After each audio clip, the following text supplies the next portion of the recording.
Hi everybody, welcome to IS 350 Sports and International Affairs. I'm Bill L. Smith, the originator of this class and the director of the Martin Institute and Program in International Studies here at the University of Idaho. It's a pretty good gig here at the Martin and IS. On the one hand, the Martin Institute is a center for teaching and outreach about the causes of war, the conditions necessary for peace in the international system. It's partnered with the IS degree program where we have students and coursework focused on the global system generally and all kinds of topics specifically. If there's something currently happening in the world and one of our students is interested in it, then that's something we focus on. And one of the things that both the Martin Institute and the Program in International Studies are always interested in is finding ways to bridge sort of general interest in topics with general knowledge about the international system. So this is something sports, the relationship between sports and international relations is something that goes way back in my own life history. And I want to talk to you some about that, more or less the genesis of this class. And then I want to introduce you to the first activity, the introductory activity that you'll be doing this semester and sort of get you started on the right foot. So let me click me off of here and we'll dive in here to my own background and engagement with this. So why this class? Well, I'm a product of the Cold War. The Cold War lasted from very close to the end of World War II through the early 1990s and was predominantly characterized by a struggle between the United States and its allies and the Soviet Union and its allies for global dominance. Their ideologies, their political systems, their outlooks on life, their economies, their militaries, everything that a country can bring to bear, these were things in which we struggled with one another. That doesn't mean we fought wars against each other. That's why it's called a Cold War, because we didn't have a hot war that we fought. But we did all sorts of other things. And in my experience in the 70s and 80s, it was pretty clear that any time we encountered each other in any scenario, in any setting, there was something more to it than quote unquote just whatever it was that was going on. That means if there was an exchange of engineers or if there was an exchange of doctors, that there was a subtext to it about whose doctors were better, who would make the discovery, what would happen. And it means that when we played sports, that there was a narrative about which countries or which ideology was better than the other. And it may sound silly to take that idea that sports was a metaphor or explained something about the rest of the world, but that's the way we felt. And I'll talk much more about that as the semester goes along. So sort of the crystallization, the crystallizing moment where this really comes to a head is in the Miracle on Ice, which many of you I'm sure have heard of, this hockey game in 1980, where the U.S. amateurs, the collegians, defeat the juggernaut, the powerful Soviet military team, the Red Army team in hockey in the 1980 Olympics. And we all feel like we've won something tangible beyond a gold medal. Like all of us collectively are better than all of them collectively because of the sporting event. So I'm aware of this. I was 12 when that game happened, but I was aware of it before that and after. This is just sort of that crystallizing moment. The other reason why I think I really had this sort of broader perception and perspective is because of the way people engaged with sports before as compared to now. Now, the access that the internet and satellite television provides to people who are interested in specific kinds of sporting events is pretty spectacular. But it is also narrowing. So let's start on the now side. So on the now side, you got 5 symbols there of the UEFA Champions League, the Women's World Cup, the Under 20 World Cup, the U.S. Soccer Federation generally, and Major League Soccer. So in the last several weeks, and sometimes in the same day, I've watched at least 3 of these, sometimes 4 in the same day. As a soccer fan, I can watch women's soccer, under 20-year-old national teams compete in New Zealand. I watched Mali play Ghana, for crying out loud. I was interested in that.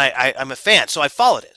I watched the Champions League final. I watched Major League Soccer, and I can just have more and more access to the single sport. Cool. But it doesn't really mean that I would develop a broad interest in lots of sports and lots of people and lots of peoples around the world. That's sort of the then. If you wanted to engage with sports on weekends in the United States when I was young, a lot of times that meant watching The Wide World of Sports on ABC. It was a 3-hour show. It covered, there was motorcycle racing and running and rugby and horse racing and boxing and soccer and everything, and people from all around the world. You got a breadth of sports. You got interest in people from around the world because it was about the wide world of sports. You had to broaden your interest. Give you an example. If you were a football fan in the 1970s and say 1976, high schools played on Friday nights, colleges played on Saturdays, pros played on Sunday with 1 game on Sunday night, and they didn't have a Sunday night game either. If you wanted to engage with football, you had very limited chance. You could watch certain games on Saturday, certain games on Sunday, one game on Monday, and the rest of the week you couldn't. You had to engage with other sports. Right now, if you want to watch football during football season, there's almost a game on every night. Plus, there's an NFL channel that is replaying games. Plus, there's talking heads. You can engage with your own sport more and more narrowly. So I think the combination of the Cold War and my need to engage with lots of sports gave me an interest in this topic that has carried on to this day and helped me be really curious about the relationship between all of these different sports we'll talk about and the international system. I've got some course goals laid out here. There will be others that come up that you'll see written very specifically that I want you to understand. Now, when I give you lectures, readings, documentaries, and the like, I'm going to ask you to focus on general patterns, to really nail the general patterns and understand them. So we're going to ask, how do countries act and interact with each other via sport? What are the main venues? How did sports space play into this? And there will be some others, right? We'll identify them. Then there will be specific examples. What I want you to focus on is the patterns. Identify the patterns, then support them with specific examples.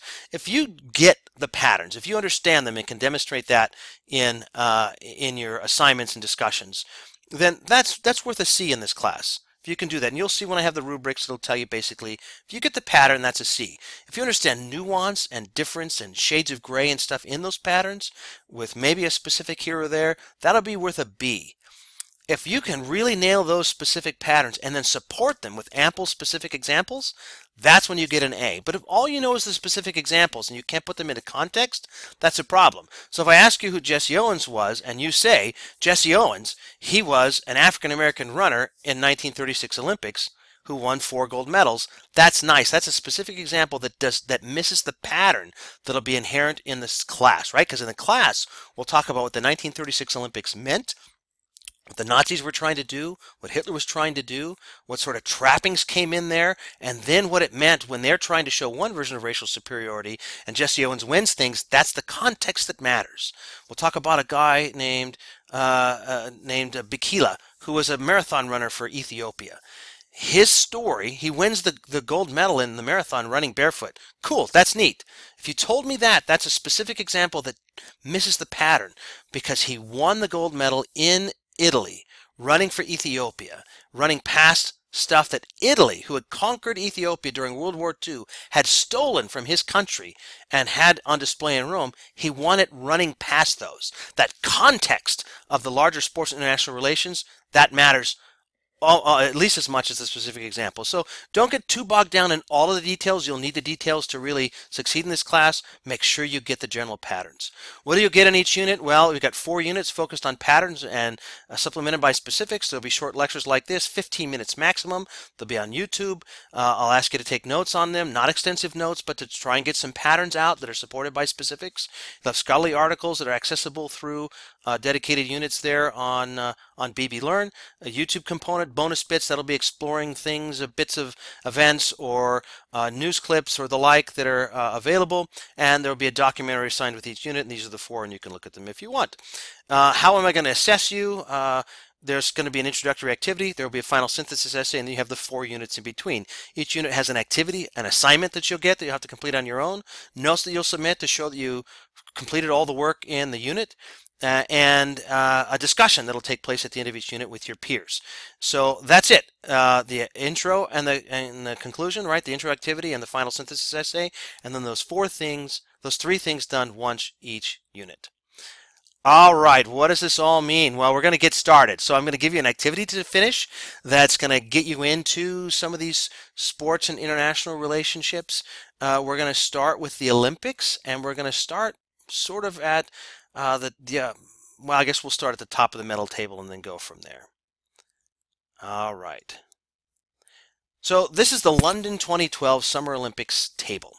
When we look at medal tables in the Olympics, we focus a lot at the top. This is certainly what we did during the Cold War, right? So in the Cold War, where I'm super excited, right, to see that part up there in the top corner with the United States winning medals and better than China, better than Russia. Does it mean we're the best, or what does it mean? That was always the question.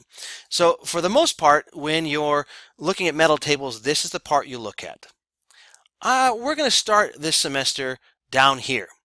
Okay, bottom of the table. So these are a bunch of countries that maybe you've never heard of. Maybe you'd say, What's a Gabon? What's a Tajikistan? Are those real sorts of things? They're real. And in 2012, each of these states won one medal. Now, the reality is that medals are a lot more precious than the top of the medal table would have you believe, right? So you've got the United States up there, 104 medals, right?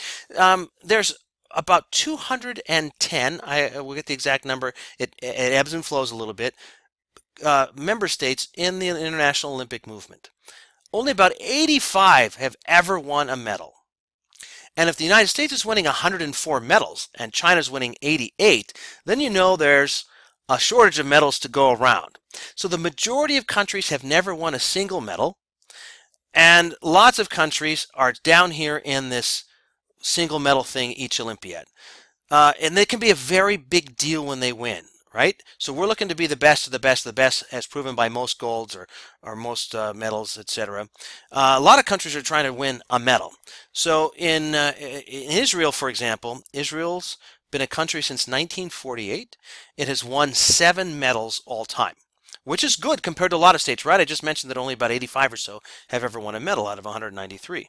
In 2008, this fellow, Shahar Zubari, won a windsurfing medal. Now, you and I may not even totally be aware that there's a windsurfing competition in the Olympics. We tend not to win them, and if we did, it wouldn't really matter because we have other sports that raise to the fore. And when there's 104 medals in the first place, when you win a windsurfing medal, no one really writes home or cares or whatever. So if you're at the bottom of the table, though, and you win one of these medals, it's a massively big deal. So what I'm going to do is I'm going to form some groups. You're going to see, probably for the summer there'll be one group, for fall or spring when we have this there'll be multiple groups. You'll be placed in a group here, and you should look for it where it says My Groups. Click in there. There'll be a link where you will be assigned one of these athletes from the bottom of the table. I'll provide these links for you where you can get to the bottom of the table here on the BBC. It's a interactive link. So you'll be assigned an athlete, and you'll be able to click in. So if you were assigned to India, then you would click through, and if you were assigned a particular athlete, so in this case into boxing, and then they won it in women's flyweight, and then you would click through and you would find that the winner was here, won the bronze medal in the women's flyweight. So what you'll be asked to do is to look up who that person was, what their sport was they won, and obviously you'll tell us the country, and tell us how were they received. Did people care? Were they excited? Like when Gal Friedman, who's another Israeli athlete, when he won a gold medal, the only gold medal Israel's ever won, he was not just the Sportsman of the Year in windsurfing, or in Israel as a windsurfer. He was named that year one of the 25 most influential Israelis of all time, right? That a windsurfer would be there. It was because he won a gold medal, and it mattered so much to them how they reacted. So you're going to be asked then to track this down: the country, the athlete, the sport, the event, the medal, and tell us how it was. So you'll do a little introduction, tell us how it was, and begin to get a flavor of what can be manifest, what the country itself, the politicians, the people, what they might do when they win sort of one of those things. So next up is to contact me. I'm going to ask you each to send me an email or call me or stop by my office first part of the semester, this first week, and to participate in the introductory activity. You're going to introduce yourself, you're going to share your athlete and country, etc. And we're going to begin the semester, right? After we do the introductory activity, we'll launch into the content of the class, into the first of the 4 units, and we'll lay out a pattern for the framework for how these countries act and interact with each other, and we'll accrue specifics as we go along.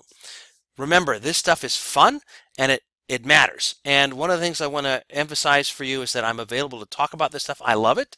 So don't feel like, hey, I shouldn't bug him because, he's busy or whatever. Love to talk to you about this sort of thing. So be in touch, and good luck and enjoy the semester.